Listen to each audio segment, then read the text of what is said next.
हाँ, ओम शांति मनीष भाई, चंपा बेन। ओम शांति। अच्छा है, आपका स्वागत है। Thank you. और बहनों, पुनः आज हम वो खुशबूदार चंदन के वृक्ष की छांव में आ गए हैं। और यूं तो हम सभी आत्माएं वो खुशबूदार चंदन के वृक्ष थे, लेकिन इस वक्त क्या हालत है। काले है घन, काली है रैना, और काले घन काली रैना सांपों के घेरे में है। ये सारी डाली इस वक्त जो है सांपों के घेरे में आई हुई है, और ये सांपों के घेरे में जो चंदन की डाली आई है उसे मुक्त कराने के लिए प्रभु अर्पण होकर के प्रतिभा बहन जैसी प्रतिभा कैसे कार्य कर रही है, ताकि पूरे विश्व से इन सांपों का अर्थात विकारों का कहर दूर हो जाए। तो आज बहुत बहुत स्वागत है आपका, और आपका ही गीत हम आज बजाना चाहेंगे आपके लिए। दिनेश भाई अच्छी तैयारी करते हैं। नहीं, ऐसा कुछ भी डॉक्टर साहब विशेष कोई तैयारी नहीं है। नहीं, ये आर्ट है आपके पास। हमारे दिनेश भाई की आर्ट बहुत अच्छी है। Jambo bwana, habari gani? Nzuri sana, wageni mwakaribishwa Kenya yetu, hakuna matata.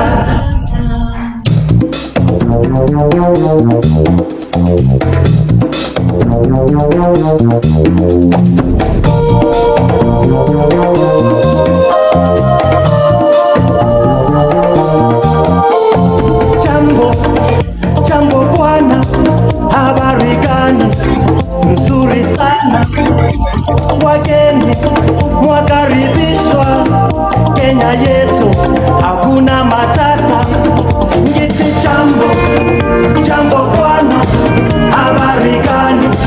Nzuri sana, wageni mwakaribishwa Kenya yetu, hakuna matata. हाँ, तो केन्या ये टू हरकुना मटाटा, भाई और बहनों, मतलब समझ में आता है। हमारे केन्या में सब कुछ अच्छा है। आप बताओ। જાંબુ એટલે તમે બધા કેમ છો? હલો. અને તમને બધા મહેમાનોને અમે કેન્યામાં એક વેલકમ કરીએ છીએ દિલથી. અને કેન્યામાં કઈ પ્રોબ્લેમ નથી.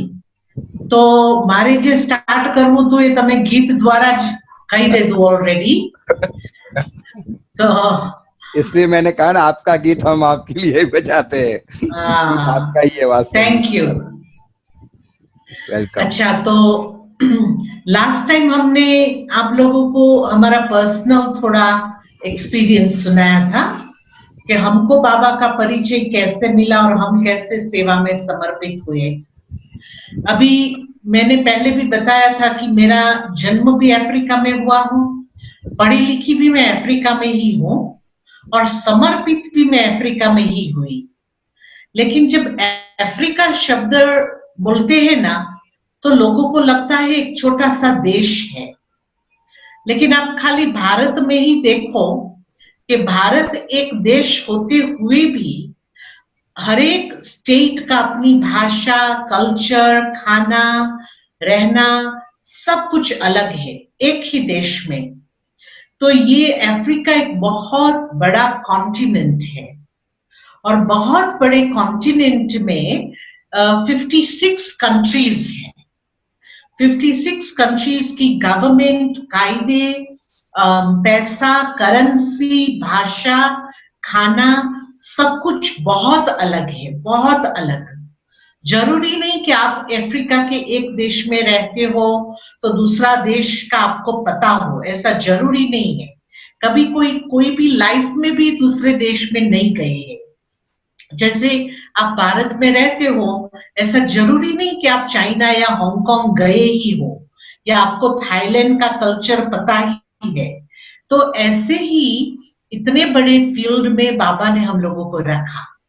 दूसरा कि अफ्रीका के लिए लोगों को एक बहुत, पता नहीं ये इंप्रेशन क्यों है, लेकिन वहां समझते हैं कि बहुत गर्मी है, और कहते हैं कि वहां बहुत गरीबी है, और बहुत भय है, और दुख है।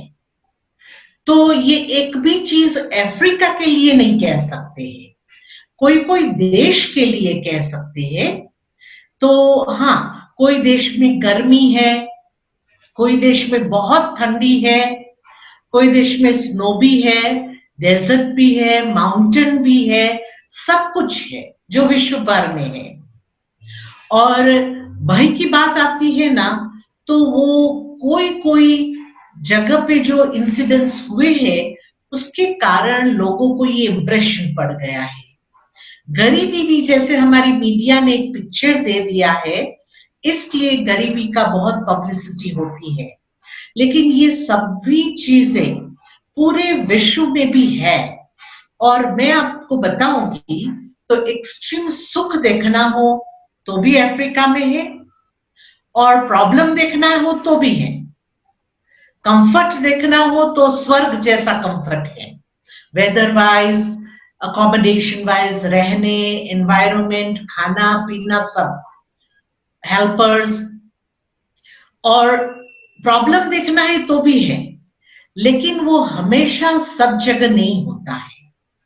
तो मैं आपको थोड़ा एक ब्रीफ एग्जाम्पल बताऊं कि एक बार मैं और वेदांती बेन पोर्चुगल गए थे, यूरोप में, और पोर्चुगल के बाबा के घर ने एक प्रोग्राम रखा था जो डिप्लोमेट्स का था, अफ्रीकन डिप्लोमेट्स टू पोर्चुगल।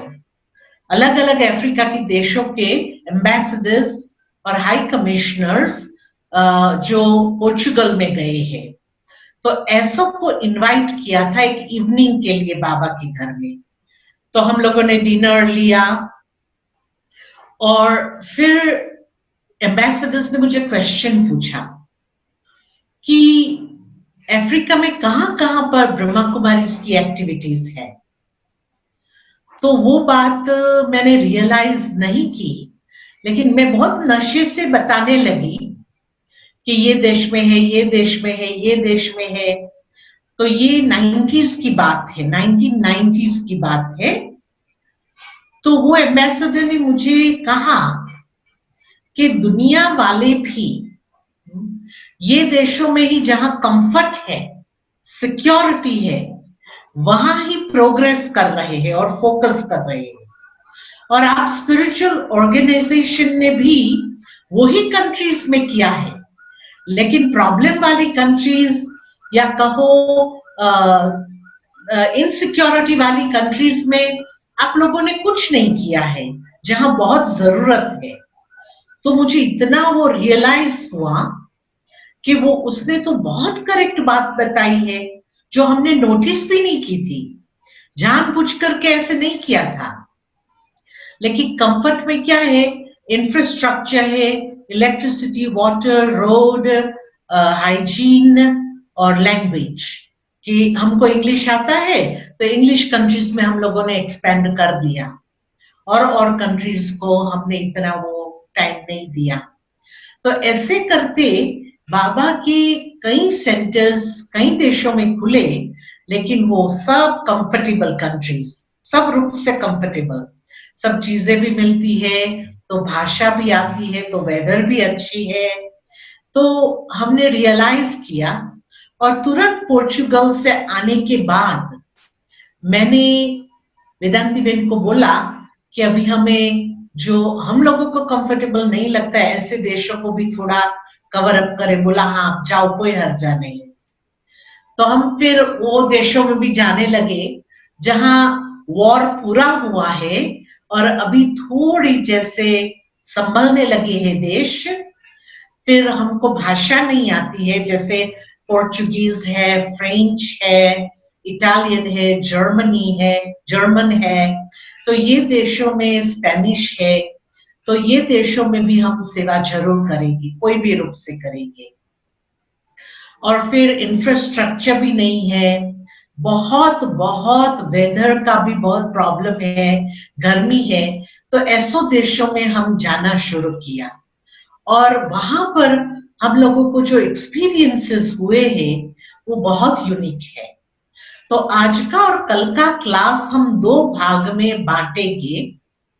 तो एक हम बांटेंगे जिसमें मैंने कहा था कि ऐसी ऐसी परीक्षाएं आती है, और वो परीक्षाओं में जैसे मैं ये तो नहीं कहूंगी कि हम डर नहीं जाते हैं या हमें नहीं वहां जाना है, ऐसा कुछ भी नहीं, लेकिन परिस्थिति बहुत जैसे डेंजरस कहो, क्वेश्चन मार्क जैसा कहो, ऐसी ऐसी सिचुएशंस वो हमेशा नहीं होती है। प्लीज आप मुझे रॉन्ग नहीं लेना कि अफ्रीका में हमेशा ही ऐसा ऐसा नहीं है। अभी मैं स्वर्ग जैसी जगह पर बैठ करके आपको क्लास करा रही हूँ, मुझे जो चाहिए जब चाहिए सब कुछ मिल सकता है। लेकिन कभी कभी ऐसी सिचुएशंस आ जाती है जो मैं समझती हूँ सब जगह आती है, लेकिन वो मैं आज आपको सुनाऊंगी, कल मैं सुनाऊंगी कि ऐसी ऐसी परिस्थिति में भी बाबा की मदद और बाबा की याद हमें कैसे हेल्प करती है और छोटे छोटे मिरेकल्स कैसे होते हैं, तो वो कल सुनाएंगी। लेकिन आज का मैंने 2-3 ऐसे इंसिडेंट्स चूज किए हैं जो मैं आपको सुनाऊं।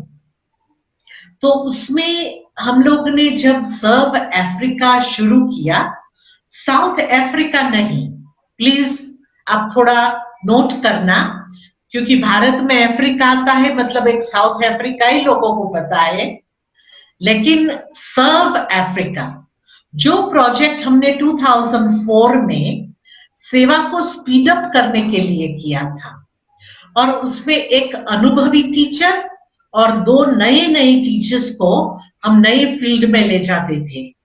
अनुभवी टीचर उनके साथ 2-3 महीना रहते थे और सेंटर को पिकअप करते थे, और फिर वो 2 नए को छोड़ देते थे वहां और आ जाते थे।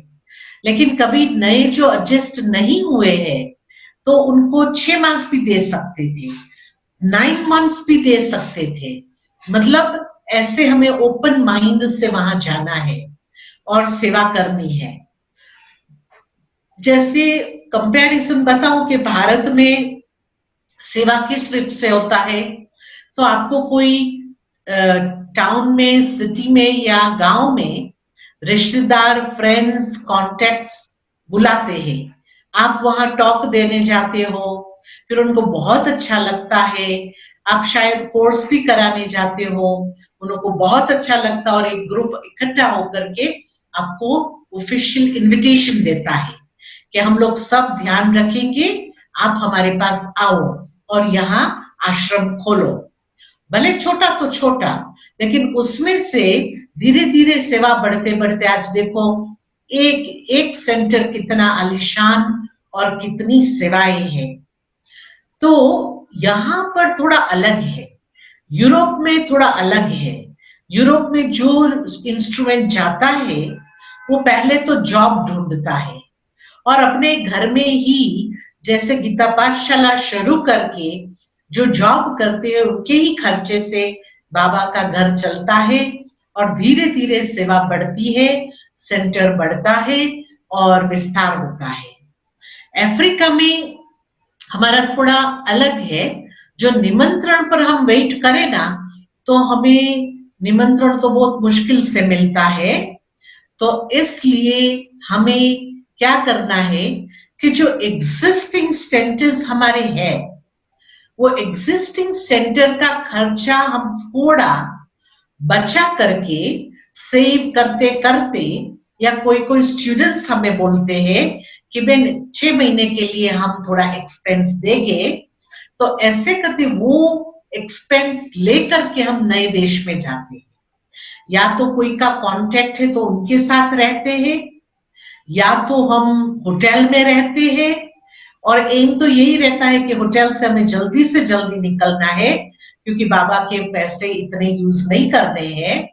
लेकिन उसके बाद एक छोटा सा अपार्टमेंट या आउट हाउस या ऐसा कुछ रेंट पे ले लेते हैं, और रेंट पे लेकर के हम सेवा शुरू करते हैं। और सेवा शुरू करते करते फिर थोड़े स्टूडेंट्स बनते हैं, थोड़े बनते हैं। तो मैं आपको बताऊं कि एक देश में, इथियोपिया में, एडिस अबाबा में, कई टीचर्स ने एक ही लोकल स्टूडेंट को 1 साल पढ़ाया। 1 साल मुरली सुनाते थे अकेले को, और उसमें से आज विस्तार हुआ है कि बाबा के घर में 3 तो लोकल भाई रहने वाले हैं, कुमार, और फिर हमारी बहनें और कुमारियां भी है। तो बहुत अच्छी वहां सेवा चल रही है। कहने का मेरा भावार्थ ये है कि तपस्या बहुत करनी पड़ती है, अलग अलग तपस्या करनी पड़ती है। तो मैं आपको एक सिचुएशन बताऊं कि मैं 2 अफ्रीकन लोकल भाइयों को लेकर के मैं अंगोला गई। अंगोला में वो पोर्चुगीज कॉलोनी है, और अंगोला में हम लोगों ने एक अपार्टमेंट लिया, और अपार्टमेंट लेकर के हमने सेवा शुरू की। तो पहले तो हमारे भाई पोर्चुगीज सीख गए, पोर्चुगीज सीखना पड़ता है। तो पहले हम टूटी फूटी पोर्चुगीज सीखे, फिर हम लोगों ने सेवा शुरू की, और वहां पर हमारा भाई मतलब रहने लगा। लेकिन उससे पहले हम जो अनुभवी टीचर है वो जाकर के रिकॉनेसेंस करते हैं, मतलब वहां जाकर के रह करके सारा वो देश को स्टडी करते हैं, देखते हैं, और उसके बाद फिर नए टीचर्स को लेकर के जाते हैं। तो मैं 2004 में वो देश में पहली बार गई। मेरे को एक भी वर्ड पोर्चुगीज का नहीं आता है, और मैं गई, मुझे कोई भी नॉलेज नहीं है, लेकिन फिर भी यहाँ वहां से कांटेक्ट ढूंढ करके एटलीस्ट मुझे कोई पहले एयरपोर्ट लेने आ गई, और उसके बाद फिर मुझे होटल में रखा, और मैं होटल में रहने लगी। और एम ये रहता है कि हम थोड़ा टैक्सी का खर्चा कम करें, तो चलते चलते चलते चलते सब जगह जाकर के हम प्रोग्राम्स ढूंढते हैं, ऑर्गेनाइजेशंस को कांटेक्ट करते हैं। तो मैं तो अकेली ही थी, या तो किसी कांटेक्ट के घर में जाकर के वहां से दूसरे को कांटेक्ट करते हैं। तो ऐसे ऐसे मैं 10 दिन वो देश में रही, और काफी अच्छी सेवा हुई। लेकिन भी वो रिकॉनेसेंस, जैसे मैं हाई कमिश्नर्स को मिली, फिर यूएन को मिली, यूनाइटेड नेशन को मिली, लेकिन मुझे एक बात वहां की पता नहीं थी कि वो country very high in malaria है, मलेरिया, जो मुझे पता नहीं था। और मैंने मेडिकेशन प्रिकॉशन कुछ भी नहीं लिया था, और मैं सेवा करके वापस आ गई। फिर मुझे दूसरी जगह जाना था, तो मैं दूसरे देश में चली गई। वहां पर कुछ भी मलेरिया का नहीं है, लेकिन वहां पर सेवा करते करते अचानक ये बॉडी बहुत अनवेल हो गया, सिक हो गया, और इतना बीमार हो गया। जो मुझे वहां से मेडिकेशन मिली थी वो मेडिकेशन मलेरिया की थी, लेकिन भाषा की लिमिटेशन के कारण वो मलेरिया की नहीं थी। उन्होंने मुझे एंटीबायोटिक्स दे दिए थे, जो हमें मलेरिया में बिल्कुल मदद नहीं करता है, और मुझे रिएक्ट हुआ। और जो डॉक्टर्स है उनको पता होगा, जैसे हमारे जयंत भाई है, कि जो ड्रग रिएक्शन होता है, मेडिकेशन का रिएक्शन, जिसको हम कहते हैं स्टीवन जॉनसन सिंड्रोम, तो वो मुझे हो गया, स्टीवन जॉनसन सिंड्रोम। जिसको पता नहीं वो ब्राउज कर सकता है, ताकि आपको ख्याल आवे कि वो क्या चीज है। मुझे भी पता नहीं था, मैंने लाइफ में कभी वो शब्द सुना भी नहीं था, लेकिन जब मुझे होने लगा तो जैसे हमारा बॉडी है ना, वो बॉडी फायर से जल करके निकला है बाहर, ऐसा होता है। तो 1 डिग्री एंड 3 डिग्री बर्न्स हमारे बॉडी के ऊपर आ जाते हैं, और कंप्लीटली बियॉन्ड रिकॉग्निशन। तो वेदांती बहन को जब वो सेंटर के भाई ने बोला कि बहन को ऐसा हुआ है, तो वेदांती बहन ने बोला उसको नेक्स्ट फ्लाइट में भेज दो, अभी यहाँ भेज दो, नायरोबी में। तो नेचुरली प्लेन वाले भी मुझे बैठने तो नहीं देंगे, लेकिन हमने ऐसे रेडी होकर के मैं गई कि प्लेन वालों ने मुझे बहुत ऑब्जेक्शन नहीं लिया, और मैं नायरोबी पहुंच गई। और वेदांती बहन, हमारा एक भाई और हमारी एक बहन डॉक्टर, वो लोग एयरपोर्ट पे आए, और हमारे फैमिली डॉक्टर से बात की, जो भाई हमारी सेवा करते हैं। बोला आप उनको मेरे क्लिनिक पे भी नहीं लाओ, उनको सेंटर में भी नहीं ले जाओ, उनको सीधा हॉस्पिटल ले जाओ, क्योंकि मैं समझ गया हूं कि क्या हुआ है, और मैं भी हॉस्पिटल में आ रहा हूं। और तब तक तो आप बिलीव नहीं करेंगे कि मेरे सब ऑर्गन्स जैसे शट डाउन होने लगे थे। मतलब कि आपको इंटरवेनियस लगाना है, स्टेरॉइड्स लगाना है, कुछ ड्रिप लगानी है, कुछ भी नहीं वर्क करता था। मेरी वेन्स नहीं मिलती थी, कुछ भी नहीं। तो डॉक्टर्स भी थोड़े डरने लगे कि अभी क्या होगा, लेकिन मैं तो आराम से जैसे मुझे कुछ हुआ ही नहीं है और मैं बैठी रही। मुझे ये भी पता नहीं मैं कैसे दिखाई पड़ती हूँ, मुझे कुछ भी पता नहीं, मैंने मिरर देखा ही नहीं था। और डॉक्टर्स ने बोला कि विल हैव टू एडमिट हर, और हमको हॉस्पिटल में एडमिट कर दिया। और एडमिट करने पर वेदांतीबेन ने बोला डॉक्टर को कि प्रतिभा स्टेरॉइड से बहुत विरोध है। तो बोलते अभी तो विरोध की बात नहीं है, अभी हम उसको मुश्किल से बचा सके तो भी अच्छी बात है। प्लीज आप खाली मुझे कंसेंट दे दो और मैं काम शुरू कर दूं। तो वेदांतीबेन ने कंसेंट दे दिया और ऐसे करते उन्होंने हमारी ट्रीटमेंट शुरू की। लेकिन वो बर्न्स बढ़ रहे थे, ऐसा बढ़ रहा था कि जैसे बियॉन्ड रिकॉग्निशन। तो जब हमारे स्टूडेंट्स को, बाबा के बच्चों को पता चला तो युगल युगल हमको मिलने आए। तो एक युगल जब आया तो मैं बेड में बैठ करके योग कर रही थी हॉस्पिटल में। तो भाई ने मुझे क्वेश्चन पूछा कि ये रूम में हमारी ब्रह्मा कुमारी प्रतिभाबेन थी, वो कहाँ है, डिस्चार्ज हो गई है। तो आप समझ सकते हो कि जो युगल मुझे 25 इयर्स से जानता है और वो मुझे ऐसा प्रश्न पूछ रहा है, तो समथिंग रॉन्ग। तो मैंने कहा कि मैं ही हूं। तो वो बहन और वो भाई की आंख में तो आंसू ऐसे गिरने लगे कि ये क्या हो गया। तो फिर वो लोग तो मुझे मिलके चले गए, लेकिन मुझे क्वेश्चन मार्क हुआ कि वो भाई क्यों रोने लगा। तो मैं धीरे धीरे बाथरूम में गई और मैंने मिरर में अपने आप को देखा। तभी देखा, मैं समझती हूँ 3 दिन के बाद देखा। तो मैं अपने आप को भी पहचान नहीं सकती हूँ।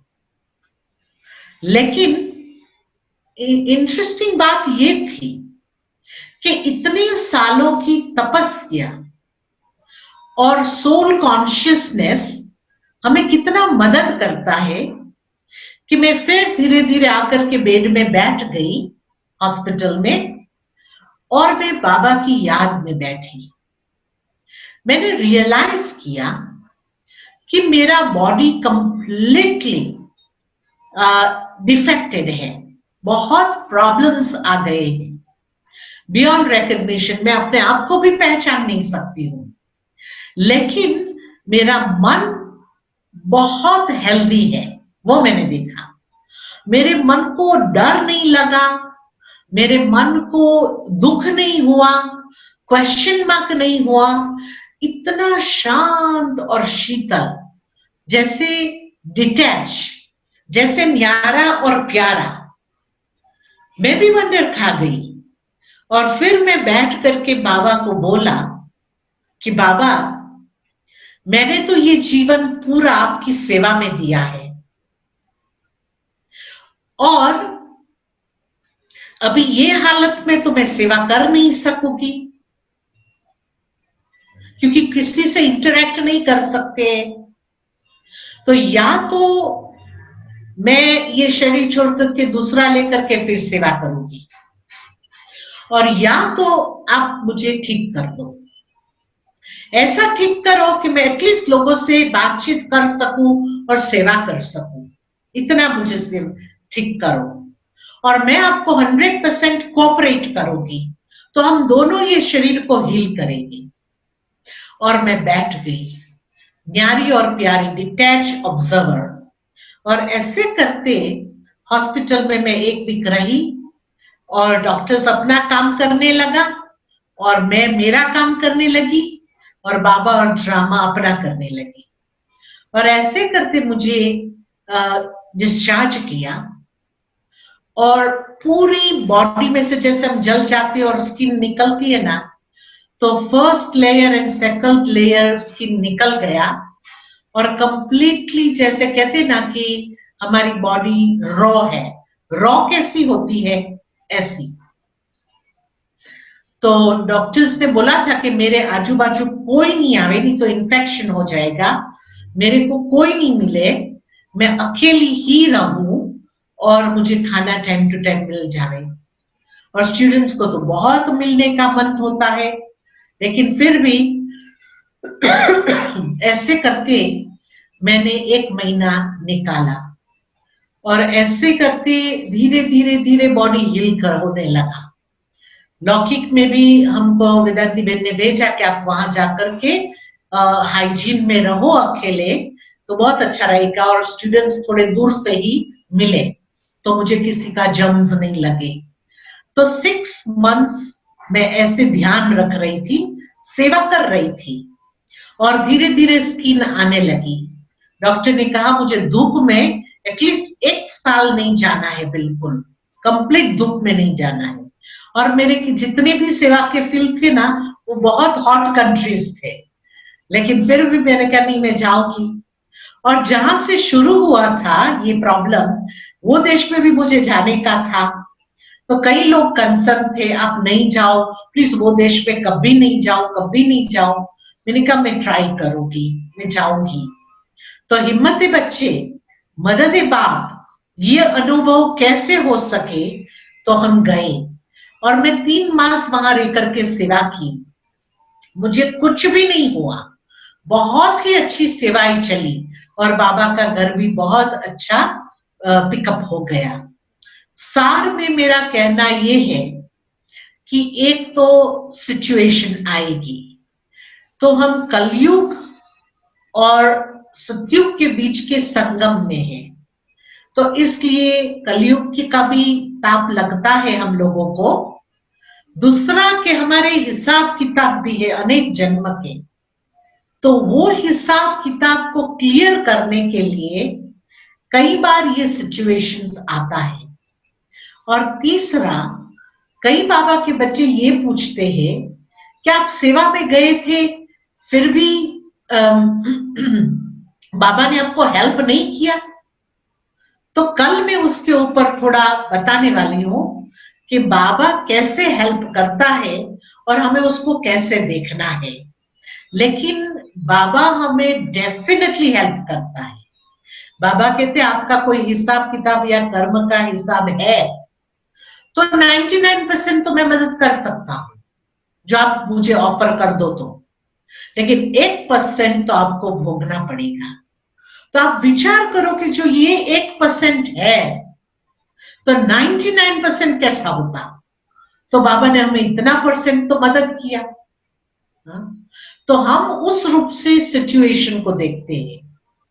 और उसके बाद फिर जब मुझे हमारे लौकिक देश में मेरे को जिम्बाब्वे में जब भेजा वेदांती बहन ने कि 1 महीना आप वहां रह करके लौकिक में रह करके अच्छी तरह से हेल्थ बना करके आओ, तो वहां के सेंटर वालों ने ग्रुप कोर्स रखा था, लेकिन अनाउंस कर दिया था कि सब बहन से थोड़ा दूर रहे, नजदीक नहीं आवे और वो कोर्स कराएगी। तो इंटरेस्टिंग बात यह है कि बहुत बड़ा ग्रुप था हमारे अफ्रीका के हिसाब से, भारत के हिसाब से नहीं। तो उसमें लास्ट में कोने में एक कुमारी बैठी थी। तो मैंने बोला कि बेन मैं आपको देख नहीं सकती, आगे आके बैठो ना। तो उसकी मदर ने बोला कि वो वहां ही बैठ करके सुनेगी। मैंने देखा कि उसका बॉडी नॉर्मल नहीं था, लेकिन फिर भी चलो, हमारे जैसे सब जैसे सोल कॉन्शियस सब तो नहीं होते हैं। तो वो फर्स्ट डे आत्मा का लेसन किया, आत्मा का लेसन किया। उसके बाद मैंने मेरा थोड़ा अनुभव ये सुनाया स्टीवन जॉनसन सिंड्रोम का। तो वो बहन इतनी वो हो गई क्योंकि वो बहुत छोटी थी तब उसको स्टीवन जॉनसन सिंड्रोम हो गया था और कभी भी वो रिकवर नहीं हुई। और अभी तो 20 इयर्स ऊपर की हो गई थी जब मेरे पास आई। तो उसकी रॉ स्किन ही है पूरी। तो कई बार क्या होता है कि हम लोगों के सिचुएशन को समझने के लिए भी हमारे पास वो सिचुएशन आ जाती है। तो मैं उसको बहुत अच्छी तरह से समझ सकती हूँ। लेकिन पहला लेसन करने पर वो इतनी खुश हो गई कि वो फर्स्ट आके बैठती थी रोज, फर्स्ट। और उसको रियलाइज हुआ कि जो बहन को ये हो गया था और वो रिकवर हो गई इतने महीने में, तो मैं भी हो सकती हूँ। तो उसको तो 18 इयर्स का ये बीमारी थी, 18 इयर्स की। लेकिन उन्होंने भी कोर्स किया, थोड़ा होम रेमेडी किया जो मैंने बताया, मेडिटेशन किया, हीलिंग अपने आप किया, और वो भी बहुत अच्छी हो गई। चलो उसके जो ऑर्गन्स डैमेज थे, हाँ वो डैमेज थे, वो तो डैमेज ही हो गए थे। लेकिन मेरे लिए डॉक्टर ने बोला था कि ये आपका तो मिरेकल है। जब केन्या में आपको ये हुआ तो पूरे देश में 13 लोगों को हुआ था। 13 लोगों में से 2 अंधे हो गए और 2-4 ने शरीर छोड़ दिया और 2 जैसे कैबेज जैसे पड़े हैं बेड में। एक आप हो जो रिकवर हुए हो 13 में से, 13 में से। और उसमें भी मेरे को एक बात बताई डॉक्टर ने कि 8 मंथ्स के बाद आप प्लीज फुल बॉडी चेकअप कराना, क्योंकि जरूरी नहीं है कि बाहर से आप हील हो गए तो अंदर हील हुए। अंदर 5 टाइम्स डैमेज है, जितना शरीर का डैमेज था उससे 5 गुना अंदर ऑर्गन्स को डैमेज होता है। तो 8 मंथ्स के बाद मैं मधुबन में थी, तो मैंने भारत में चेक कराया, पूरा फुल बॉडी चेकअप। तो मैंने वहां के डॉक्टर को बोला नहीं था, लेटर दिखाया नहीं था। फुल बॉडी चेकअप करने के बाद वो डॉक्टर ने मुझे बोला कि आपका हार्ट तो 16 ईयर ओल्ड है और आपका ये हार्ट बीट्स तो ये है वो है। तब मैंने वो लेटर उनके सामने रखा और कहा कि मैं स्टीवन जॉनसन सिंड्रोम की विक्टिम थी। तो वो बोलता मैं मान ही नहीं सकता, ऑर्गन से तो नहीं मान सकता, लेकिन आपके अपीयरेंस से भी नहीं मान सकता। तो मैंने बाबा को बोला था ना, एटलीस्ट मैं क्लास करा सकूं, लोगों से इंटरेक्ट कर सकूं, इतना तो मुझे ठीक कर देना। तो ऐसा ठीक कर दिया कि आज कोई भी मान नहीं सकता कि मेरे को ये हुआ था। लेकिन वो 1 साल मेरा जो था, वो मेरे को लोगों ने इतने ब्लेसिंग्स दिए। हमारी बड़ी दादी, हमारे निर्वैर भाई, हमारी वेदांती बेन, दादी और निर्वैर भाई ने तो बोला प्रतिभा बेन को अभी हमारे पास नया मधुबन भेज दो, हम उसको ठीक कर देंगे। लेकिन मैं ट्रैवल भी नहीं कर सकती थी, अलाउ नहीं था। तो पूरे यज्ञ ने मुझे इतने गुड विशेस भेजे हैं जो मुझे जानते हैं। तो मैंने देखा कि हमारा परिवार कितना लवफुल है। तो आधा तो मैं समझती हूँ मेरी बीमारी उससे भी चली गई, लोगों के गुड विशेस से, प्योर फीलिंग्स से, जो बाबा हमेशा कहता है शुभ भावना और शुभकामना। तो ये एक बहुत मेरा इंटरेस्टिंग एक्सपीरियंस था। तो क्लास में भी आके मैंने जब अनुभव सुनाया तो लोगों को बहुत फील हुआ। मैं उन लोगों को पहले ही बता देती हूँ कि मैं आपको जब ये अनुभव सुनाऊं तो इसलिए नहीं कि आपको मेरे पर दया आए, क्योंकि मैं तो 3 बाप की बेटी हूं, मेरे पर दया करने जैसा कुछ है ही नहीं। लेकिन मैं बहुत खुश होती हूँ कि मेरे हिसाब किताब कितनी अच्छी तरह से क्लियर हो गए। क्यों? क्योंकि मैं ऐसी कंट्री में थी जहां कोई मेडिकल फैसिलिटी नहीं थी, अंगोला में तब। और बाबा ने मुझे आराम से जैसे फूल की तरह उठा करके ऐसी जगह पर बिठा दिया जहां सब फैसिलिटी है और सब मेरे लव्ड वंस आजू बाजू हैं। तो यही तो बाबा की मदद है, यही तो ड्रामा की मदद है। तो ऐसे करते ये एक इंसिडेंट मैंने आप लोगों को बताया। दूसरा इंसिडेंट मैं आपको बताऊं कि मैंने बताया कि सेवा के फील्ड में बहुत अलग अलग सिचुएशंस आती है। तो जो हमारा सर्व अफ्रीका है, तो उसमें कई देशों में सेंटर्स में भाई लोग भी सेंटर चलाते हैं और खास लोकल भाई बहने, लोकल जो वहां के हैं वो चलाते हैं। तो उन्हों को तो हमारा रक्षाबंधन का, शिवरात्रि का वो इतना नॉलेज भी नहीं है। तो हमेशा ये संकल्प रहता है कि जितने भी देश है वहां हमारी भारतवासी बॉडी वाली बहन भले अफ्रीका में जन्मी हो या यूरोप में जन्मी हो, लेकिन भारत का कल्चर तो थोड़ा पता ही है। तो राखी पर हम जितने सेंटर्स पे जा सके हम जावे और उनको रक्षाबंधन करे, राखी करे, प्रोग्राम्स करे। तो वेदांती बहन ने मेरे को बोला कि प्रतिभा इस बार रक्षाबंधन पर आप है ना 8-10 कंट्रीज कवर कर लो वेस्ट अफ्रीका में। तो हमने कहा ओके, अभी जैसे आप भारत से अफ्रीका के कोई भी देश में आओ तो आपको वीजा की जरूरत पड़ती है।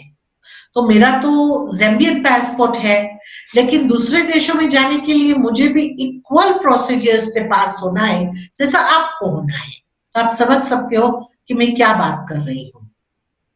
सब एम्बेसी सब कंट्रीज में नहीं है, तो हमको ये कंट्री में वो वीजा लेने के लिए उसका वीजा लेकर के वहां जाना है, वहां से वहां जाना है, वहां से वहां। तो 10 कंट्री का वीजा मुझे मिल सकता है, कोई कोई वीजा अराइवल पर भी मिलता है। तो ऐसे करते जब हम वीजा एडवांस पे लेना शुरू करते हैं तो एक एम रहता है कि मैंने महीने पहले लिया था तो नेचुरली वो वीजा पूरा होने वाला है, तो मैं ऐसा बुकिंग कराऊं कि मैं जल्दी जल्दी वहां पहले जाऊं। लेकिन फिर वो बहुत दूर हो जाता है, फ्लाइट्स बहुत एक्सपेंसिव हो जाती है, तो बहुत कुछ देखना पड़ता है। तो मैं भी मेरी जर्नी स्टार्ट की। मैंने जब मेरी ट्रिप स्टार्ट की तो ये देश में मैंने 10 दिन दिया, ये देश में मैंने 5 दिन दिया, ये देश में मैंने 1 वीक दिया। ऐसे करते करते राखी करते, पब्लिक प्रोग्राम करते, थोड़ा इंटेंसिव क्या करते, योगा इंटेंसिव करते, ऐसे ऐसे पालना मिल जाती है। तो करते करते आगे जाते हैं और सब कंट्रीज में अलग अलग भाषा है। तो अभी मैं है ना एक फ्रेंच कंट्री में थी और फ्रेंच कंट्री कैमरून से मुझे अभी फ्लाई करना था स्पेनिश कॉलोनी में, स्पेनिश कॉलोनी जिसको इक्वेटोरियल गिनी कहते हैं। तो वहां जाना था, वहां भी सेंटर बहुत अच्छा बड़ा, एक कोलंबियन सिस्टर डॉक्टर है वो चलाती थी, वो अकेली सेंटर में रहती है। मेरा वीजा 2 वीक में पूरा होने वाला है। कोई कोई देशों में ऐसा होता है कि वीजा पूरा होता है तो चलो एक्सटेंड करके देते हैं, लेकिन यहाँ ऐसा भी नहीं है कि एक्सटेंड करके देते हैं। पूरा हुआ मतलब आप कंट्री के बाहर निकल जाओ, कुछ भी हो जाए। और जो आप कंट्री के बाहर नहीं निकलेंगे तो आपको फाइन नहीं भरना है। ओवर स्टे किया तो आपको वो लोग अंदर डाल देंगे, प्रिजन में डाल देंगे। हाँ, ओवर स्टे किया तो मतलब आप निकल ही जाओ, ऐसा ही प्रोग्राम बनाओ। तो मैं गई, वो बहन बहुत खुश हो गई, उसने बहुत अच्छे अच्छे प्रोग्राम सेट किए, बनाए, बहुत अच्छे। और मेरे 2 वीक में अभी 4 दिन बाकी थे। तो मैंने वो बहन को बोला कि अभी वीकेंड आ रहा है तो क्या होगा, हम एयरलाइंस में जाके मेरी बुकिंग को रिकन्फर्म करा लेते हैं, क्योंकि मुझे फिर ट्यूसडे को तो फ्लाई करना है। तो बोला चलो चले।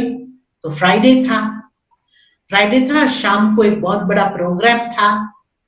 तो हम गए तो वो मेरे को एयरलाइंस वाली बोलती है आपकी जो फ्लाइट है ना वो एयरलाइंस तो बैंकरप्ट हो गई और वो बंद हो गई है, तो अभी आप फ्लाई नहीं कर सकते हो इसके ऊपर। तो मैंने कहा तो मैं कैसे जाऊंगी, एक आइलैंड था ना, तो मैं कैसे जाऊंगी, आजू बाजू तो सब जगह पानी है। बोट भी तब जाएगी जब पैसेंजर्स हो गए। तो बोला आप यहां से सिटी में चले जाओ, कैपिटल सिटी। कैपिटल सिटी में कैसे जाऊं, रास्ते भी नहीं है। हाँ, तो बहुत मतलब लॉन्ग स्टोरी शॉर्ट कर देती हूँ कि कोई भी रूट से मैं कंट्री से बाहर नहीं निकल सकती। आज फ्राइडे है, सुबह उसने बोला एक फ्लाइट 12 बजे को नेबरिंग कंट्री में जा रही है, आपको जाना है तो आप चले जाओ, हम आपको टिकट चेंज करके देते हैं, लेकिन वो देश का वीजा भी तो लेना है। मैं वीजा लेने गई, सेंटर में गई, वो बहन टिकट का करने लगी और मैंने पैकिंग किया। 3 मिनट में मैंने पैकिंग किया। मैं वहां 2 वीक थी और हम लोग जल्दी जल्दी एयरपोर्ट गए। एयरपोर्ट पहुंचे और प्लेन के स्टेज अंदर जा रहे थे। डोर बंद हो रहा था। मैंने इतना मैंने उनको बोला तू पासपोर्ट और बैग लेके आ, मैं जाके उनको प्लेन स्टॉप करवाती हूँ। मैंने बहुत रिक्वेस्ट किया, लेकिन नहीं मतलब नहीं, सॉरी। मैंने कहा प्लीज मैं आपको एक्स्ट्रा पैसा दूंगी, मैं कुछ भी करूंगी, लेकिन प्लीज मुझे ये प्लेन पे चढ़ने दो। बोला इम्पॉसिबल, वो रनवे पे चला गया है, अभी कुछ नहीं हो सकता है। वो बहन को मैंने बोला अभी कुछ नहीं होगा, क्या करेंगे, ये लास्ट फ्लाइट थी जिसमें मैं जा सकती थी, लेकिन नहीं निकल सकी। अभी सारा सामान लेकर के हम सेंटर तक जा रहे, सेंटर 3 स्टोरीज है, इतना सामान हम 2 बहनें कैसे चढ़ाएंगे। तो हमारा एक कांटेक्ट वाला था जिसका अपार्टमेंट था, लोकल भाई है, तो उसकी एलिवेटर्स है, लिफ्ट है, तो हमने कहा उसके घर में हम रख देते हैं सामान और फिर थोड़ा देखते हैं कैसे निकले कंट्री से बाहर। तो उसको भी पूछा हमने, तो बोला बाय रोड जाओ, यहाँ से यहाँ, यहाँ से वहां, तो एक कोको बीच आएगा जो फिशरमैन्स विलेज है, छोटा सा विलेज, कुछ भी वहां पर नहीं है, लेकिन वहां से आपको एक छोटी सी नाव मिलेगी और वो नाव में आप बॉर्डर क्रॉस करके दूसरे देश में जा सकते हो। तो मैंने कहा ओके, तो मैंने वेदांती बहन को बात की, वेदांती बहन ने कहा आप ऐसे करो, आप है ना निकलो, वो देश से निकलो, वीकेंड में निकल जाओ प्लीज, आप वेट नहीं करो वीजा पूरा हो तब तक। तो वो दिन रात को तो हम नहीं जा सकते कहाँ भी तो हमने पब्लिक प्रोग्राम किया रात को। हम दोनों बहनों ने स्पेनिश कल्चरल सेंटर में प्रोग्राम किया, और वहां ऐसा नहीं होता है कि चलो भाई लोग आप माइक सेट कर देना, ये उठा देना, एग्जीबिशन का पिक्चर्स ले जाना, सब कुछ हम लोग करते हैं, सब कुछ हम लोग। और हमारे पास कार नहीं है कि चलो हम कार में जावे। अच्छा देखो हमारे ने ये पिक्चर बताया मैं कैसे ट्रैवल कर रही हूँ। तो ऐसे करते वेदांती बहन ने कहा कुछ भी हो जाए, जितना भी खर्चा हो, आप और सांड्रा जो डॉक्टर बहन है दोनों साथ साथ जाना, अकेला बिल्कुल नहीं जाना। तो मैंने कहा ओके। तो फ्राइडे रात को हमारा प्रोग्राम 10:30 बजे पूरा हुआ। फिर हमने सोचा चलो कब पहुंचेंगे, कहाँ किचन कहाँ मिलेगा, तो थोड़ा मैं खाना बना लेती हूँ। तो रात को मैंने 10:30 के बाद थोड़ा कुछ बनाया खाना, और 1:30 बजे हम फ्री हुए। फिर हमने स्नान करके मुरली पढ़ ली, अमृत वेला कर लिया, और वो सब करने के बाद हम लोग 3:30 बजे वो भाई के घर जो मेरी बैग और लगेज था वहां गए। वो भाई ने अंदर से सब कुछ लॉक कर दिया था और वो खोल नहीं रहा है, खोल नहीं रहा है। मैंने कहा अभी क्या करेंगे। तो ऐसे करते बहुत मुसीबत से वो भाई ने खोला और हम लोग सामान लिया और निकले। तो वो बहन को याद आया कि उसको एग्जिट वीजा चाहिए। वो बोलती है मुझे तो नहीं जाने देंगे। तो सचमुच हम बॉर्डर पे पहुंचे तो उनको नहीं जाने दिया, तो मुझे अभी अकेले जाना है। ये जो बोट आप देख रहे हो वो बोट इलीगल बोट है। ये उसका पायलट है ये भाई, हाँ, जो खड़ा है और बोट को रिवर्स कर रहा है। ये उसकी बहन है और दूसरे सब उसके कस्टमर्स है, पैसेंजर्स। वो इलीगल बियर और वाइन ये कंट्री से वो कंट्री में बेचते हैं।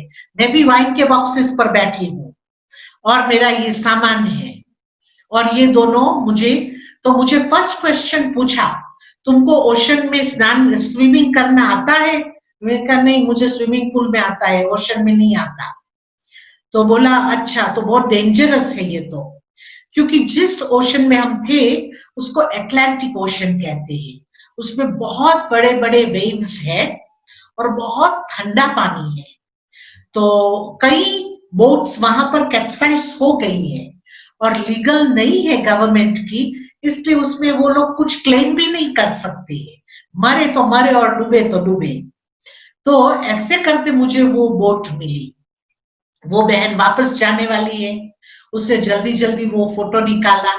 ऐसे तो हम दोनों बहुत भय में थे, क्योंकि वो भी अकेली जा रही है भर जंगल से और मैं भी अकेली इस तरफ जा रही हूँ।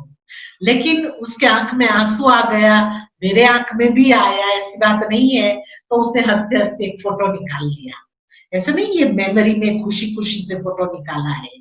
और ऐसे करते हमारी बोट चल पड़ी, और बोट चल पड़ी तो इतना पानी कि मैं सारी ड्रेंच हो गई थी, और ठंडा पानी। तो ऐसे ऐसे 1.5 आवर वो बोट में हम लोगों ने ट्रैवल किया, और वहां से फिर आगे चल के बोट किनारे तक तो नहीं जा सकती है। तो इस तरफ जो मैं टिपिकल हिंदी में बोलूं ना, तो माछीमारों का जो विलेज होता है ना, ऐसे विलेज है इस तरफ और उस तरफ, और वो लोग एक दूसरे को इलीगल वाइन और बियर बेचते हैं। तो उस तरफ जब मैं पहुंची तो मैंने सोचा चलो बाबा, वर्स्ट तो पूरा हुआ, थैंक यू, आप आराम से मुझे लेकर के आ गए। कहाँ, वर्स्ट तो अभी शुरू होने वाला है, पूरा नहीं हुआ है, शुरू होने वाला है। तो जब हम उतरे तो इतना इतना पानी है वेस्ट तक। तो वो भाई मेरे को बोलता कि मैं सब पैसेंजर्स को उठा करके ले जाता हूँ किनारे पर, तेरे को भी उठा लूं। मैंने कहा नहीं, मैं अपने आप पानी में चल के आऊंगी। लेकिन पानी इतना गंदा, इतना गंदा, इतना गंदा। मैंने बाबा को बोला, बाबा तू मुझे डिटैच कर दे, और ऐसे गंदे पानी से चल करके मैं वहां तक गई। बैग्स मेरी वो लेके आया किनारे तक, बड़ जंगल, कुछ भी वहां नहीं है, एक खाली इमिग्रेशन का छोटा सा बिल्डिंग है, एक ऑफिस जैसा। और जो लोकल लोग हैं ना, वो जैसे प्लास्टिक के कैनोपीज से क्या झुप्पड़पट्टी बनाया है, और वो झुप्पड़पट्टी में रहते हैं, और वो झुप्पड़पट्टी से जो भी मतलब वही उनका सब कुछ है। तो मैं गई तो वो इमिग्रेशन ऑफिसर मेरा पासपोर्ट स्टैंप करने जा रहा था, लेकिन उसके बड़े ने उसको फ्रेंच में बोल दिया कि इसका पासपोर्ट स्टैंप नहीं करना। तो मैंने पूछा, मैं थोड़ा तो समझती हूँ, मैंने पूछा क्यों? तो बोला नहीं, और कुछ नहीं बोले वो लोग। मैं सुबह 3:30 बजे सेंटर से निकली थी, हम लोगों को 3 घंटा ट्रैवल करने का लगा। फिर मैं 7:30 बजे ये बोट में बैठी, हम लोग 1.5 आवर ट्रैवल किया और ये किनारे पर आई। मतलब सुबह सुबह है 10-11 बजे। तो मैं पानी से एक्सट्रीमली वो थी, मैंने तो बाद टैक्सी भी बुक कर दी, क्योंकि मुझे 6 घंटा अभी आगे जाना है सिटी में जहां सेंटर है। तो टैक्सी वाले बोलते जल्दी करो, लेकिन ये इमिग्रेशन वाले मुझे छोड़ते नहीं है, जाने नहीं देते। तो मैंने बहुत समझाया, कहा कि देखो ऐसा है, मेरी एयरलाइंस बैंकरप्ट हो गई है, इसलिए मुझे ऐसे आना पड़ा। बोला नहीं, बिल्कुल नहीं, हम आपको वापस 4 बजे की बोट में वापस वहां भेज रहे हैं। वहां का मेरा वीजा पूरा हो गया, मैं नहीं जा सकती हूँ। जो मैं वहां गई तो वो लोग मुझे सीधा प्रिजन में ले जाएंगे। यहाँ का वीजा तो मेरे पास है, तो मुझे आप लोग क्यों नहीं जाने देते हो? बोलते नहीं है क्यों? और ऐसे करते मुझे बिठाया बिठाया बिठाया। मैं 10:30 बजे 10:30 से बैठी थी। मैंने योग किया, मैंने थोड़ा नाश्ता किया, मुरली पढ़ी, फिर सब कुछ किया। और 4 बजे वो लोग आए और मेरे को बोलते चलो, अभी आपको वापस वो देश में जाना है, तो बोट में बैठ जाओ। मैंने कहा मैं कोई भी हिसाब से नहीं जाऊंगी, सामान को जो होना है होए, लेकिन मैं अपने आप को पकड़ कर रखती हूँ। मेरे पास मेरा डॉक्यूमेंट्स थे, पासपोर्ट तो उनके पास था, थोड़ा पैसा था, आईडी था। मैंने कहा मैं बिल्कुल नहीं जाऊंगी। तो वो इमिग्रेशन ऑफिसर ने मेरा हाथ पकड़ा और मुझे खींचते खींचते वो बोट तक ले गया। और मैंने कहा मेरा हाथ तूने पकड़ा मतलब इट्स वायलेंस। मेरे को फेडरल पुलिस से बात करना है क्योंकि आपने वायलेंस किया है, तो मैं कहां नहीं जाऊंगी। मुझे फेडरल पुलिस अब भी यहां चाहिए, कुछ भी हो जाए। और मैं भाग करके इमिग्रेशन ऑफिस में चली गई और मैं बैठ गई। और मैं बैठी तो ऐसी बैठी, बाबा की याद, वो रियल याद है। ये कंफर्टेबल क्लासरूम में क्या बाबा की याद होती है, जहां सोफा है, आराम है, हीटिंग है, फैन है, एयर कंडीशन है। मैं तो मानती भी नहीं हूं कि वो रियल याद है, वो सुविधा वाली याद है। लेकिन ये जो याद थी ना, बाबा कहते ना तपाओ, धुनी धपाओ, तो ऐसा मेरा अनुभव था। और मैं ऐसे बैठ गई, सब मेरे आजू बाजू इतने लोग, बोला सिस्टर प्लीज जल्दी करो, चलो चलो। मैंने कहा मैं कहां भी नहीं जाऊंगी, फेडरल पुलिस मेरे से आके बात करे बस। और दूसरा मैं इतनी लकी थी कि मेरा फोन भर जंगल में नेटवर्क चालू था, लेकिन अभी बैटरी कम होने लगी थी और मेरा इंग्लिश फोन है, मैं थी स्पेनिश में, तो प्लग चेंज हो जाता है, और मैं फ्रेंच में हूं, तो मेरे पास फ्रेंच एडेप्टर नहीं था, ट्रैवलिंग एडेप्टर नहीं था, तो चार्ज नहीं कर सकती हूँ फोन। मैंने कहा मेरे ही संकल्प से और मेरे ही योग से ये बैटरी जब तक मैं बाबा के घर पहुंचू तब तक रहनी चाहिए, कुछ भी हो जाए। हाँ? और वेदांती बेन के फोन आते, लंदन से फोन आते, वो सिस्टर सांड्रा के फोन आते, बहुत फोन आते हैं, लेकिन बात ये है कि सिचुएशन ऐसी है। बेन मेरे को बोलती कि प्रतिभा कोई होटल में चेक इन हो जा, यहाँ होटल कहाँ, कुछ भी नहीं है, मिनरल वाटर भी नहीं है, कुछ भी नहीं है यहाँ। मेरे पास जो 2 बॉटल मैं सेंटर से लेके आई थी वही थी, बचा बचा कर मैंने रखा। तो सुबह से मैं रात तक वहां बैठी रही। वेदांती बेन ने यहाँ से, वो 5000 किलोमीटर मेरे से दूर है, लेकिन फिर भी उन्होंने फोन से ऑर्गेनाइज करके हमारे सेंटर वाले भाइयों को बोला कि आप लोग जाओ टैक्सी में और बेन के पास जाओ, वो कंप्लीटली अकेली, आज रात हो जाएगी, पूरी रात वो अकेली वहां कैसे बैठेगी भर जंगल में। और वो लोग आए तो 7:30 रात हुई, और 7:30 रात को वो लोग ने, इमिग्रेशन वालों ने भी अपने चीफ इमिग्रेशन ऑफिसर को सिटी से बुला लिया था, तो वो भी पहुंच गया और हम लोग सब बैठे। मैं तो रुक बसंत था, वो लोग बोलने लगे, मैं बाबा की याद में बैठी। और जो हमारा लोकल भाई था वो इतना अच्छा था, मिनिस्ट्री ऑफ हेल्थ में काम करता था, उसने कहा ये मेरी सिस्टर है, स्पिरिचुअल मेंटोर है, मैं गारंटी रखता हूं, मेरा जॉब, मेरा पासपोर्ट, मेरा सब कुछ, कि वो कल ये देश छोड़कर चली जाएगी, उसको खाली एयरपोर्ट तक तो पहुंचने दो, और गारंटी। और जो वो नहीं गई तो मेरा सब कुछ आप कॉन्फिस्केट करना और मुझे जेल में डालना। वो हमारा लोकल भाई था, तो वो लोग ने माना, मेरा पासपोर्ट स्टैंप किया, और जब स्टैंप किया तो मैंने कहा बाबा मैं तो धर्मराज की पूरी से निकली। हाँ? और वो लोग ने मुझे कहा कि sister we are very sorry.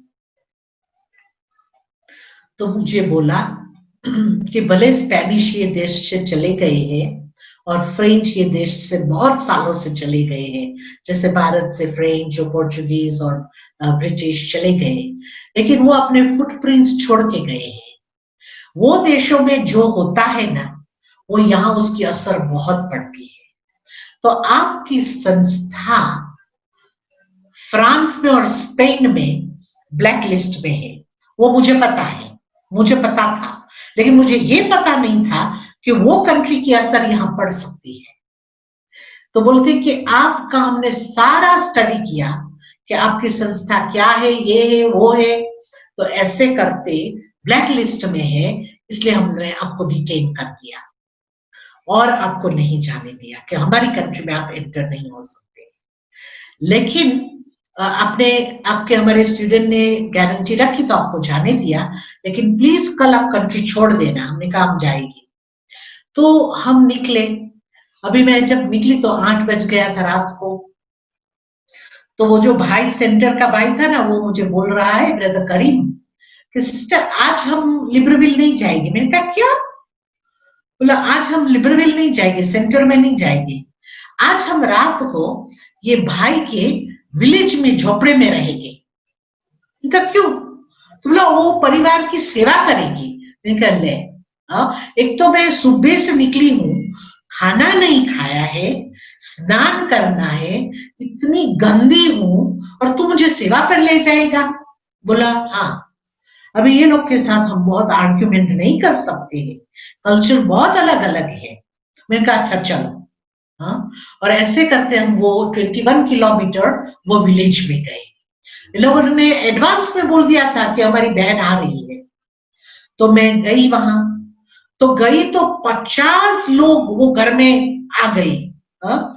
और इतने परिवार वाले आ गए, मैं बैठी, उनको ज्ञान सुनाया, वो भाई ने फ्रेंच में ट्रांसलेट किया, टोली खिलाई, ब्लेसिंग्स दिया, और फिर मैंने कहा प्लीज अभी मुझे जाने दो। बोला हाँ अभी आप खुशी से जा सकते हो। तो मैं कार में बैठी और हमारी कार चलने लगी, और जब नेटवर्क आया तो हमारी वेदांती बहन लंदन से, यहाँ से, वहां से, सब जगह सब लोगों ने फोन किया मेरे को कि तू ठीक है, तू कहाँ है, सेंटर पहुंच रही है, ये है वो है। तो मुझे एक आंसू आ गया। आंसू ये आया दुख का नहीं, प्रेम का। आंसू ये आया कि देखो मेरा परिवार कैसा है, मेरी परीक्षा में वो लोग भी रात दिन जाग रहे हैं, उन्हों की तो आधी रात हो गई थी, तो वो जाग रहे हैं और कंसर्न है। और ऐसे करते मैं सेंटर पे पहुंची। सेंटर में भाइयों का सेंटर है, भाइयों का सेंटर उसकी तरह का ही होता है। तो जाकर के सारा क्लीन किया, स्नान किया, बेड किया, और वो भाई बोलता कुछ खाना, मैंने कहा मुझे कुछ नहीं खाना है, मुझे सो जाना है, कल सुबह दादी का भोग है। दादी का पहला भोग था 2008, 25 अगस्त। तो मैंने कहा मैं ब्रह्मा भोजन बनाऊंगी, हम लोग सारा ब्रह्मा भोजन करके फिर मैं एयरपोर्ट जाऊंगी। तो मैं स्नान किया, सब किया। वो कपड़े जो थे ना वो पहनने लायक नहीं थे, हमने सीधा उसको डस्टबिन में फेंका, धुलाई भी नहीं कर सकते। तो आप समझ सकते वो कैसा है। तो मैंने रियलाइज किया हमारी लाइफ में एक क्लीन बेड, क्लीन कपड़े और क्लीन पानी, बस इतना ही चाहिए, उससे जास्ती कुछ भी नहीं चाहिए। हमारा तो कितना विस्तार है ब्राह्मणों का, और तरह तरह का खाना, ये वो। और दूसरे दिन हमने अच्छी तरह से ब्रह्म भोजन बनाया, बाबा को भोग लगाया, हम लोगों ने सब ने प्यार से दादी को याद किया, ब्रह्मा भोजन किया, और मैं एयरपोर्ट गई और मैं नायरोबी पहुंच गई। तो सार में ऐसी ऐसी कई बातें आती है, कई बातें। और बात ये है कि नेक्स्ट ईयर, अब मेरे को पता शायद नेटवर्क कट हुआ है। ओम शांति। प्रतिभा बहन सुन रहे हैं आप हमें? हाँ हाँ बहुत अच्छा सुनाई पड़ता है। एकदम से आपका म्यूट हो गया था। हाँ हाँ पता नहीं ऐसा क्यों हुआ। अच्छा आपने कब तक सुना? बस लास्ट तक ही सुना है, कोई ज्यादा मिस नहीं हुआ है। अच्छा हाँ, तो बस ऐसे करते फिर हम निकल गए और आराम से यहाँ पहुंच गए। तो कपड़े की बात आपने कही कि सोचो कपड़े फेंकने पड़े, कितना हाँ, मतलब चल रहा था, और अच्छा ब्राह्मणों का बहुत हाँ, तो विस्तार बस है। कपड़े फेंक दिए हमने। दूसरे दिन बहुत प्यार से दादी के लिए ब्रह्मा भोजन बनाया, भोग ऑफर किया, और सबको ब्रह्मा भोजन करा करके मैं एयरपोर्ट चली गई, और मैं कंट्री के बाहर आराम से निकल गई, और मैं नायरोबी पहुंच गई। तो बहुत ही जैसे बाबा की मदद इतनी होती है, बाबा की याद इतनी होती है। परीक्षाएं तो है, ऐसी बात नहीं है, लेकिन हम जिंदा पहुंचे वो भी बहुत अच्छी बात है। और साल तो कब पूरा हो गया, साल पूरा होने पर 1 महीना बाकी था ना, तो वेदांती बहन ने मेरे को ब्रेकफास्ट टेबल पे बोला प्रतिभा आपको जाने का है, आपको पता है ना रक्षाबंधन आ रही है। तो मैं थोड़ा विचार कर रही थी, बहन आप किसी और को भेज दो, मुझे वहां नहीं जाना है, वो देश में अभी मुझे नहीं जाना है। लेकिन बहन बोलती आपको ही जाना पड़ेगा और आप ही जाओ, बस बुकिंग करा लो। तो हमने बुकिंग करा लिया। वो भाई को मैंने बोला मैं आ रही हूँ, जिसने मेरी गारंटी रखी थी। और मैं जब गई तो बोलता कि दीदी मैं आपको एयरपोर्ट लेने आऊंगा। मैंने कहा ओके। तो वो तो मुझे एयरपोर्ट लेने आया, उसके साथ 3 और भाई आए। तो 3 भाई तो मैंने, सब नए फेसेस थे। तो एक भाई को मैंने पूछा कि भाई आपका नाम क्या है, नेक्स्ट साल, हाँ एवरी ईयर, नेक्स्ट ईयर। तो वो भाई बोलता कि सिस्टर मेरा नाम महावीर है। मैंने कहा क्या? तो बोला महावीर। मैंने कहा ये लोकल भाई है और महावीर नाम कहाँ से लाया? तो बोलता ओ आपको पता नहीं है? मैंने कहा नहीं मुझे पता नहीं है। तो बोला मेरी अलौकिक माँ महावीरनी है, तो उसका बेटा तो महावीर होता है ना। मैं फिर भी नहीं समझी। तो मेरे को बोलता लास्ट ईयर जो विलेज में आप आए थे कोको बीच में, वो मेरे घर में आए थे और आपने ज्ञान सुनाया, और ज्ञान सुना के आपने जो मुझे जन्म दिया, तो मैं बाबा का बच्चा बन गया हूं, और बहुत डेडिकेटेड बाबा का बच्चा। और उसने गीता पाठशाला सिटी में खोल दी। तो उसने अपने आप मुरली से नाम ले लिया, महावीर, मैं महावीर हूँ। हाँ, क्योंकि आप महावीर नहीं हो। अब इतनी हिम्मत से यहाँ तक आई, जो आप यहाँ अटकती नहीं तो मेरे विलेज में तो कभी नहीं आती, तो हमको तो कभी ज्ञान नहीं मिलता था। तो इसलिए कहने का मेरा भावार्थ ये है कि ऐसे ऐसे बाबा के रतन दुनिया के कोने कोने में है। तो कई बार हमको ड्रामा में जो सीन आते हैं ना, उसका तुरंत आंसर नहीं मिलता है। कई बार तपस्या करनी है, कष्ट से पास होना है, तो ऐसे ऐसे हमारे अनुभव है। अच्छा, 2 ही सुना सकी, लेकिन कोई हर्जा नहीं, कल भी तो है ना हमारे पास, तो और बातें सुनाएंगे। ओम शांति। ओम शांति। आपने आपके अनुभवों की किताब लिखी है या नहीं लिखी है? ये नेक मैं काम भी समझती कर हूँ। लो। ये किताब ही हो गई आप नहीं, कर ये लो। किताब अच्छी है, अच्छी एकदम। प्रतिभा बहन, बहुत सुनते सुनते कितना आपने हिम्मत किया और हाँ। कैसे आप वहां से निकले। वो माथे तो जैसे तलवार घूम रही है, अभी नहीं पहुंचेंगे तो मुझे कितना हाँ। अनुभव रहा। बहुत अच्छा, बहुत हिम्मत से। वो भाई ने बरोबर महावीर जी नाम दिया आपको, वो जो भाई महावीर जी से नाम अपना बताया। Thank you, thank you. Pratibha बहन, ये भक्ति मार्ग में देवियों के जो मंदिर दूर दराज होते हैं ना, भगत लोगों को कितने कष्टों के साथ वहां तक पहुंचना होता है। वो कष्ट भगत लोग आप लोगों की यादगार में ही उठाते हैं, क्योंकि आपने इस वक्त उनको ये ईश्वरीय ज्ञान देने के लिए जो कष्ट उठाए हैं, उसके रिटर्न में आप लोगों के मंदिर ऐसी जगहों पे, ऐसे स्थान पे भक्तों ने बनाए। पैदल जाना है, नंगे पांव जाना है, उल्टा उल्टा जाना है, क्योंकि आपने ये कष्ट किया, तो वो रिटर्न में आपके भगत ऐसे तैयार होते हैं। तो हंसी तो आई, लेकिन किस तरह से आपने प्रैक्टिकल ये किया है, प्रभु प्यार में कैसे समर्पणता क्या होती है, ये आप इसकी एक मिसाल है। साथ साथ वेदांती बहन का भी मैं बहुत धन्यवाद अदा करता हूँ, कैसे वो सबकी माँ बन करके मातृवत पालना आप सभी को देती है। आज भी आपने फोन से सुना ही होगा, क्योंकि आप साथ में थे जब उनका फोन आया। डॉक्टर साहब, वेदांती बहन का आज फोन आया था, तो मुझे भी पूछ रहे थे कि आप खुश है ना। अफ्रीका की अलग अलग बहनें, भाई और बहनों हमारे पास अनुभव सुनाने आने वाली थी, लेकिन वेदांती बहन कह रहे थे कि भाई कमाल आप कर रहे हो। मैं कौन सी कमाल कर रहा हूँ, कमाल तो आप कर रहे हैं, हमें इतना सहयोग दे रहे हैं, एक एक बहनों को आप हमारे पास भेजने वाले हैं, तो ये कमाल है वेदांती बहन की, बाबा की कमाल है। कैसे आपसे हमें मिलाया, न ये कोरोना आता, न हम प्रतिभाशाली प्रतिभा बहन से मिल पाते। तो वास्तव में बहुत खुशी हो रही है, बहुत उमंग बढ़ रहा है, और हमें तो ये लगता है हम क्या सेवाएं करते हैं, एसी में बैठते हैं फर्स्ट क्लास। और योग जो आपने बात कही कि ये योग क्या योग होता है, वो योग होता है जो उस वक्त लगाया, ये बात तो है।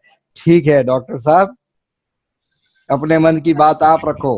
मेरे को तो पसीना भी आ जाता था सुनते सुनते। हाँ, तो ये कंडीशन जो थी कितनी चारों तरफ से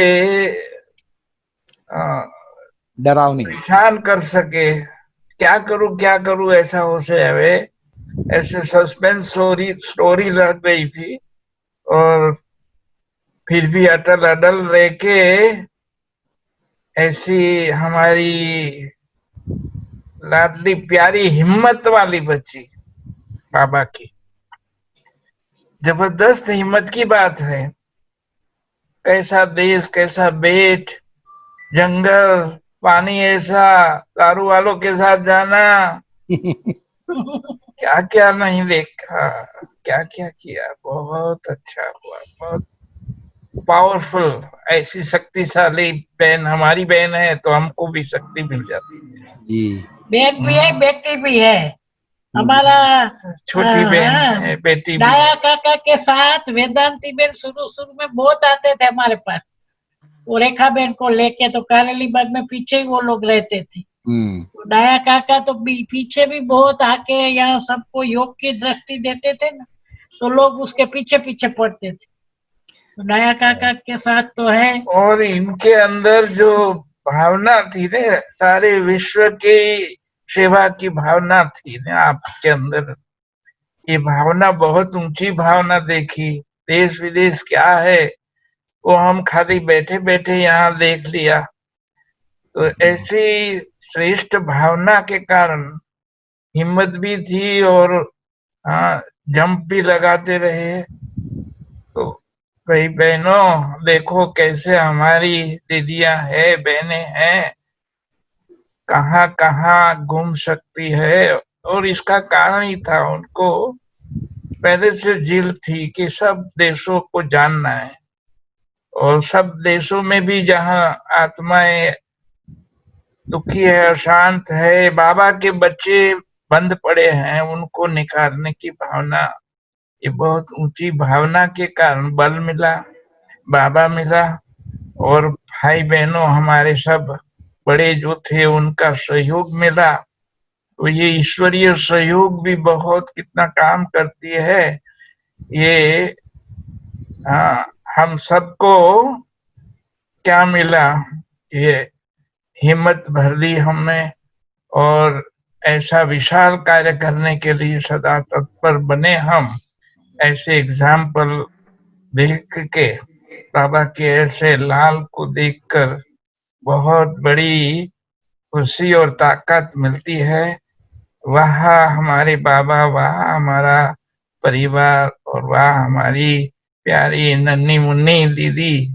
बहुत अभी भले बड़ी हो गई होंगी, लेकिन ये सब कार्य किया तब तो हिम्मत वाली झांसी की रानी कहो या महावीरनी कहो, ऐसी बहुत खुशी मिली है, बहुत शक्ति भी मिली है, और विशाल दिल भी मिला है। क्योंकि सुनते सुनते हमको भी स्नेह की शक्ति के आंसू आते हैं। इतना अच्छा अनुभव आपने बताया, इसीलिए बहुत बहुत सबकी ओर से धन्यवाद, हाथ खड़ा करके। Thank you Shanti, thank you. कल मिलेंगे सेम टाइम मिनेश भाई। जी जी सेम टाइम। क्या खूब लड़ी मर्दानी, वो तो झांसी वाली रानी, वो तो झांसी वाली रानी। आज तो झांसी की रानी का टाइटल आपको मिला है प्रतिभा बहन। आपने जो कहा होगा लेकिन शायद मैंने मिस किया, वो किस देश की आपने बात कही? मैं थी इक्वेटोरियल गिनी में, और मुझे स्टॉप कर दिया गाबों लिब्रविल, वो फ्रेंच। अच्छा, ये सारे unknown countries completely on west coast of Africa. अच्छा, ओके।